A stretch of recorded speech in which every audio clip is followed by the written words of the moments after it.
Hello, nice of you to join us on Newsroom series. I'm Dominic Iwiwu. Today we'll be looking at the southeastern region of the country. But before we get into that, let's take a look at the top stories making the rounds at the moment. Justice Emeka Wite of the Federal High Court, Abuja, has granted bail to Nigerian whistleblower Isaac Bristol, the man believed to be behind the prominent whistleblower account PDOM Nigeria. 5 million naira bail with one surety in like sum. Justice Wite gave the order in a ruling on the motion on notice filed by his team of lawyers led by Deji Adeyonju. He further ruled that the defendant must deposit his international passport with the court. Part of the bail conditions includes that the surety must be resident in Abuja and depose an affidavit of means. The surety must also provide evidence of 3 years tax clearance with 2 passport photographs. Mr. Isaac, who has been remanded in the Kuje Correctional Center since September 11, is standing trial for alleged treason and for mobilizing and soliciting support to unduly compel the government to act or abstain from certain acts through the hashtag #EndBadGovernance protest, false money laundering allegations against President Bola Tinubu, and unlawfully obtaining, retaining, and disseminating classified secret documents in contravention of the Official Secrets Act 1962. Justice Emeka Wite of the Federal High Court, Abuja, has ordered the Independent National Electoral Commission to accept and recognize Mr. Olushola Nehemiah and Ezekiel Awude as the governorship and deputy governorship candidates of the Labour Party for the Ondo State governorship election.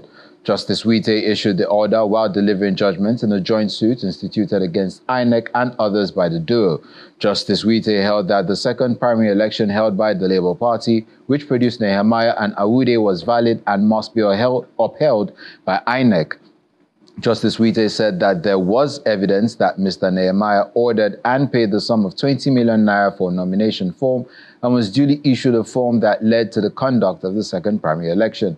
The judge also held that there was evidence that the Labour Party ordered Mr. Nehemiah to pay the sum of 5 million naira to one Oluronfemi Ayodele Festus as expenses upon his withdrawal from the governorship race. Justice Wite said it was wrong and illegal for the Julius Abure-led Labour Party leaders to disown the fresh primary election that produced Nehemiah and Awude, having met all conditions precedent.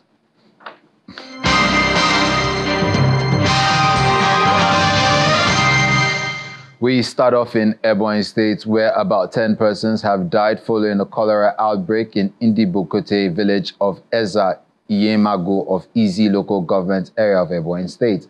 Among the dead is a nursing mother who left behind a 9-month-old baby. The Ebonyi State Commissioner for Health, Dr. Moses Ekoma, confirmed this in a statement by the ministry spokesperson, Lucy Ayem.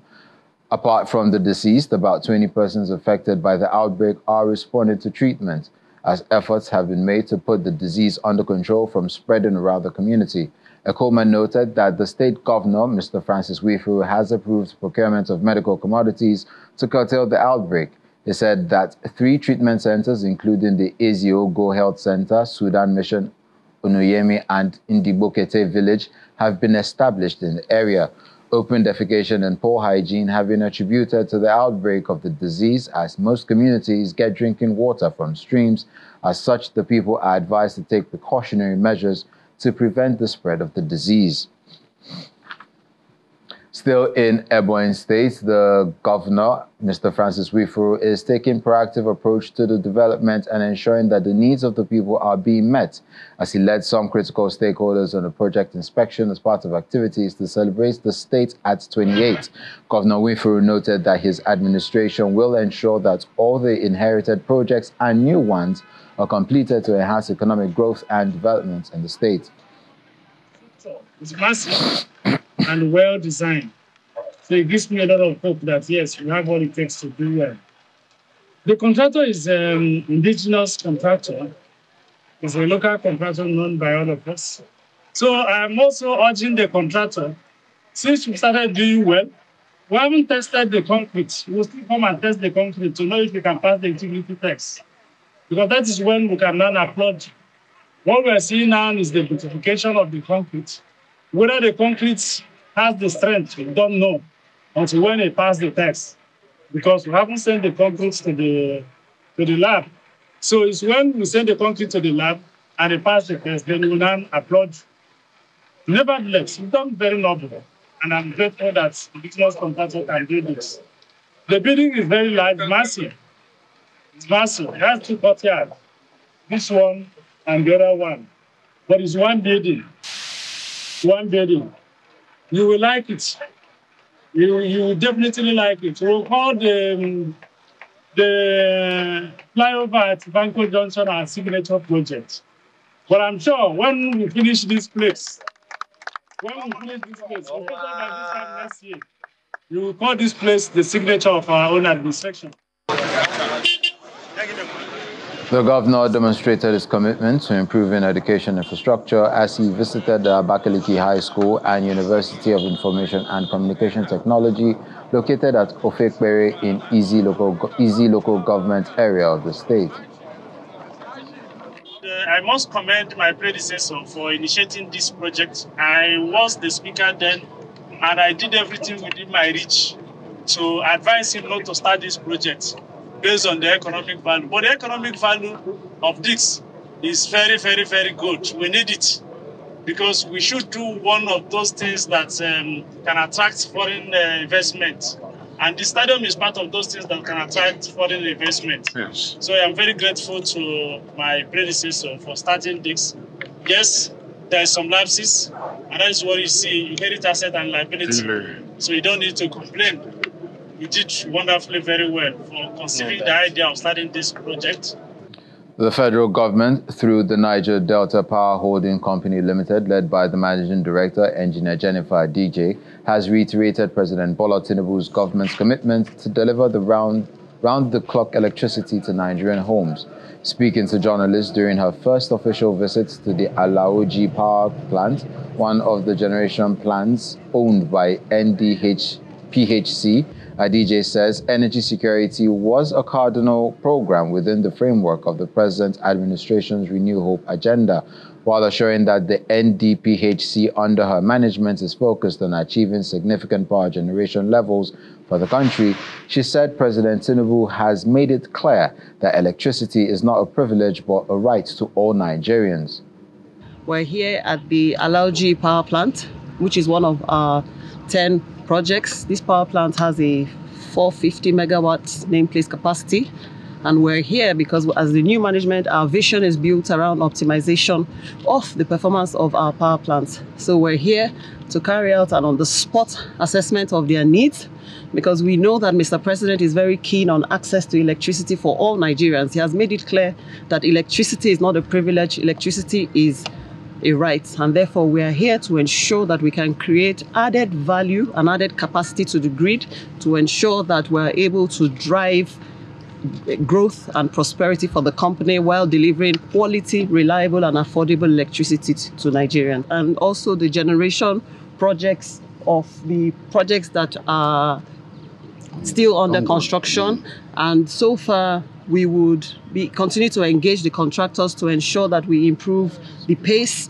the efficiency and the performance of the outcomes of the project to ensure that they are able to meet all their milestones as and when due.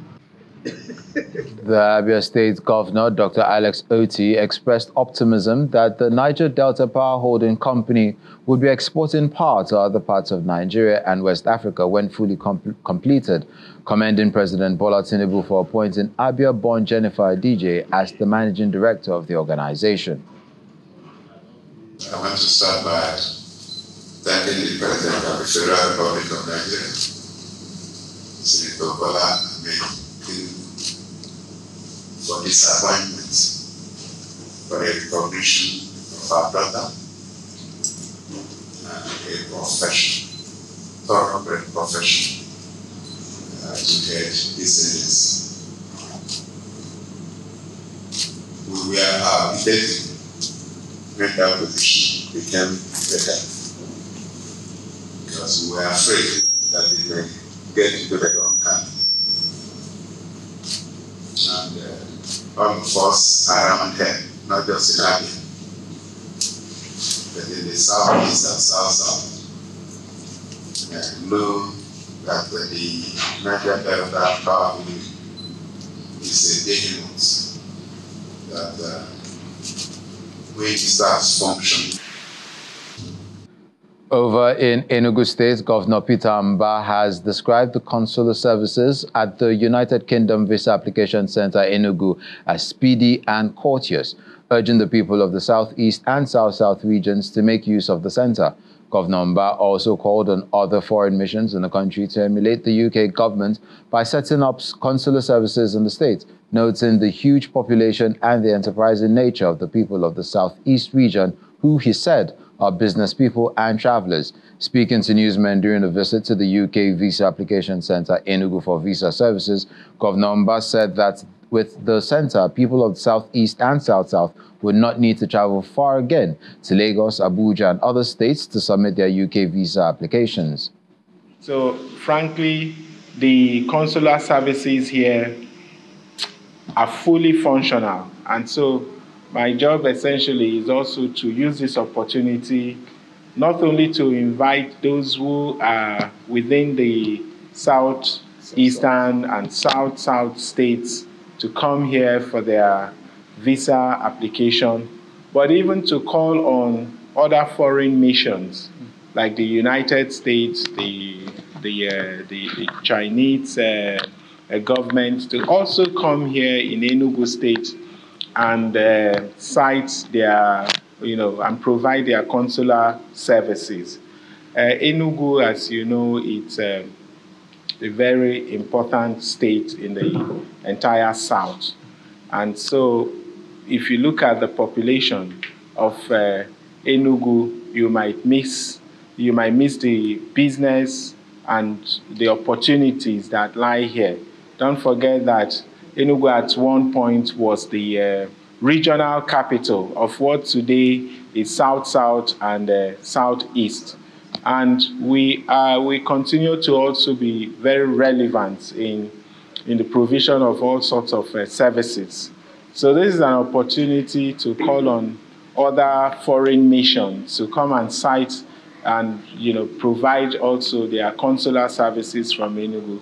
Come to think of it, this is one region that is densely populated. We're talking about an area of less than 30,000 square kilometers with over 27 million people.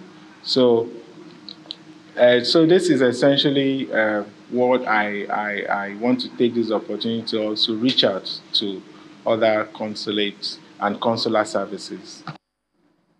You're watching Newsroom series on Channels Television. Still ahead, we'll bring you some election stories from Anambra State and also education. Stay with us.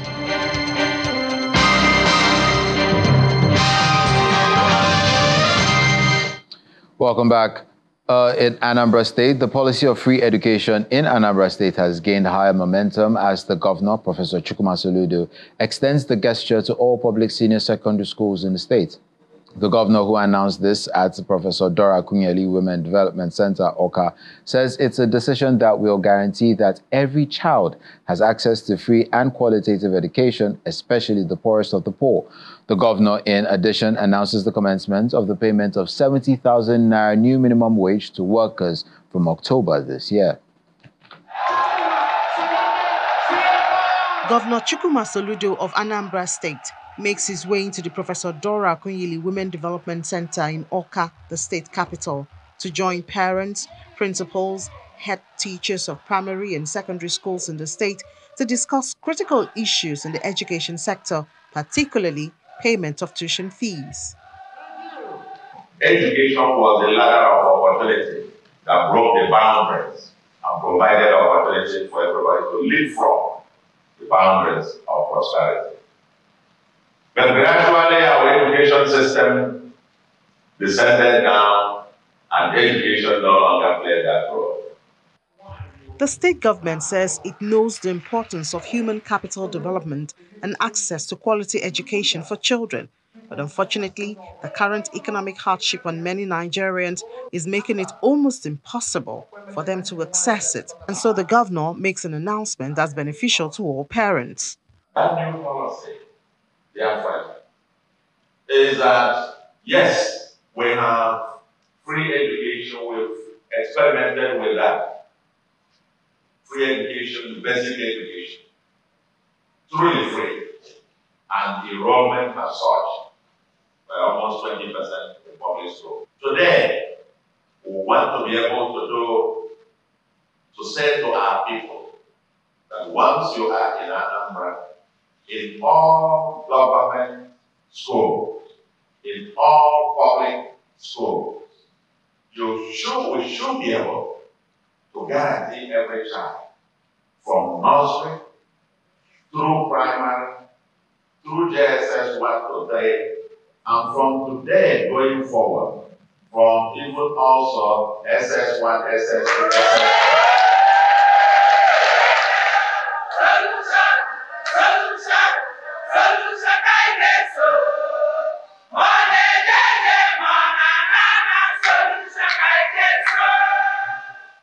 The excitement continues as it drops another announcement on the payment of 70,000 naira minimum wage from October. The minimum wage law has just been passed, but we are working very hard, and I'm confident that by next month, October,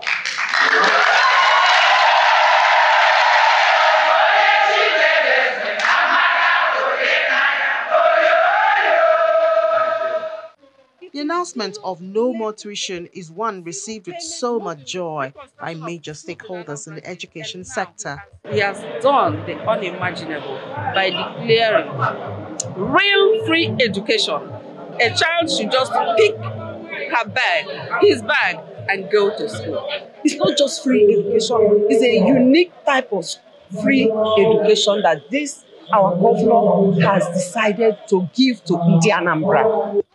Some of the teachers not only expressed their joy, but also make clear the implication of the latest move by the governor.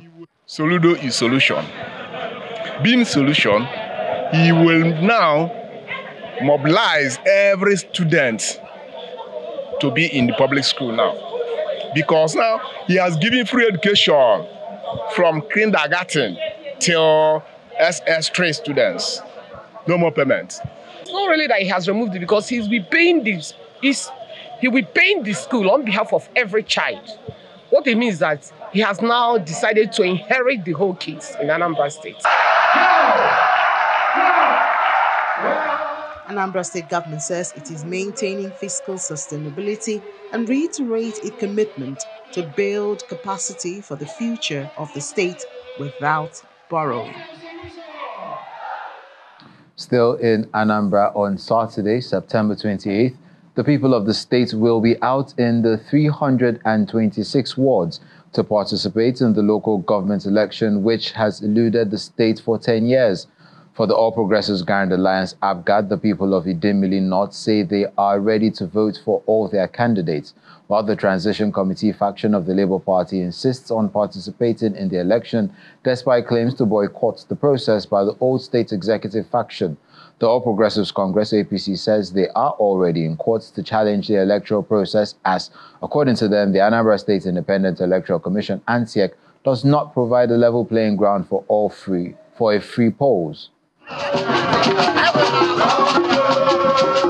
The Abatete Civic Center in Idemili North Local Government Area of Anambra State is in frenzied excitement as the members of the All Progressives Grand Alliance, ABGA, troop out in solidarity with the candidates of the party in Saturday's local government election.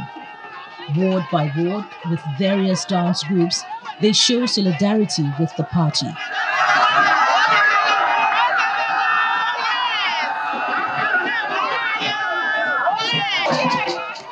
The candidates are once again presented to the people, and major political stakeholders, senior government officials, and the Presidents General of Abatete and Idiane communities urge the people to vote wisely. Most other political parties has nothing to campaign with. We have done more than 400 kilometers of road. The government has done that. So it's a thing to campaign with. Go to education, has employed more than 8,000 teachers. All of them will vote. Go to 1U2 skills. We have given trained over 8,500 in Anambra. So there are lots of things the governor is doing that enable us to campaign and canvass for votes so easily. For the Labour Party in the state, the crisis may have deepened. And as a result, the Old State Executive faction of the party announces a boycott, citing alleged irregularities by the State Electoral Commission. For our resolution, that members of the public, especially Anambrarians, should disregard any statements issued by the former National Executive of Labour Party led by Barrister Julius Abure and the former State Executive of Labour Party led by Ugeme to the effect that Labour Party is not participating in the election. On the other hand, the Peter Okoye-led Transition Committee faction reaffirms its participation in the September 28 local council election. We are fully contesting. Our candidates are contesting for the election. Whoever is saying that Labour Party is boycotting the election, it's not true. I see all those things as propaganda by the enemies. At a crucial meeting in the office of the All Progressives Congress in Awka, the state chairman not only announces the party's boycott of the election, but also discloses that legal action has been taken to challenge the process of the polls in court. We are going to court because we are convinced that ANSEC in Anambra State is not ready to conduct any election. It's a very simple thing. And we've made it very clear that we are always ready to partake in the election because we know the need, to strengthen the thought there. But of course, whatever thing we are going to do has to be fair and free. Political watchers say whatever the decisions of the various political parties may be, the local government election is imperative and will be conducted. We head over to Imo State, where the state government, in collaboration with the National Primary Healthcare Development Agency, has organized the 10-day critical refresher trainer for frontline health workers in the state on clinical competences to improve health outcomes. During the flag-off of the training at the Owerri Municipal Council headquarters in Owerri, the Imo State capital, the Commissioner for Primary Health, Health Insurance and Social Services, Success Prosper Oharia, emphasized that the training is integrated with critical components of achieving universal access to healthcare, which will help reduce maternal and infant mortality rates and improve overall health outcomes. Our correspondent, Eyitokpe Kute, has the report. Frontline health workers in Imo State are taking part in this 10-day refreshers training organized by the state government in collaboration with the National Primary Healthcare Development Agency. According to the facilitators, the training is geared towards improving the healthcare delivery system in Imo State and making it more efficient by taking advantage of new implementation standards. Today, you are going to learn everything that you need to know as a healthcare worker. Not today, just within this week, within these 10 days. So please, again, ensure that you give your maximum attention so that you will benefit from it. So that this money that is being invested for this purpose will not be wasted. The Imo State Commissioner for Primary Health, Health Insurance and Social Services lauds the contribution of the frontline health workers in the state. You're going to be looking at maternal and child health, your antenatal care, your neonatal care, your safe childbirth are areas you'll be looking at. We'll also be looking at risk factor assessments for non-communicable diseases. Most times you see people say, oh, she was just walking, he was just walking and slumped. That is the global lead, or the lead in global death now, non-communicable disease. Risk factors about them. You're going to be trained about Basic Healthcare Provision Fund. It's a new thing that you need to learn. Shortly after the flag-off, the Commissioner and his team inspect the primary healthcare center within the Owerri Municipal Council, where he speaks on the recent successes recorded by the state government. Any health sector, any health facility without service delivery, no matter what you have, is null and void. So we've been able to make sure that our health sectors, our health facilities are working. We started with renovation of 305 primary health centers in 305 wards, and then our general hospitals, and then the other health facilities that we've had. And since then, it's been work in progress. Some participants at the training make a few comments on the expected impact of the training on their careers. It will help to improve my effectiveness and efficiency. The main aim of this training is to improve the effectiveness. When there is effectiveness and there is no efficiency, it does not balance. So the efficiency in the things that we know already, this training will help to beef up us. The skill that we have learned already, it will help to remind us of all the things that we know already, and also help us to be even more effective in the job. They are also confident that this initiative will strengthen the healthcare sector in Imo State and help indigenes to get better and faster access to quality healthcare. Ejitokpekute, Channels Television News. And that's where we end the program for today. I'm Dominic Iriwu. Stay safe.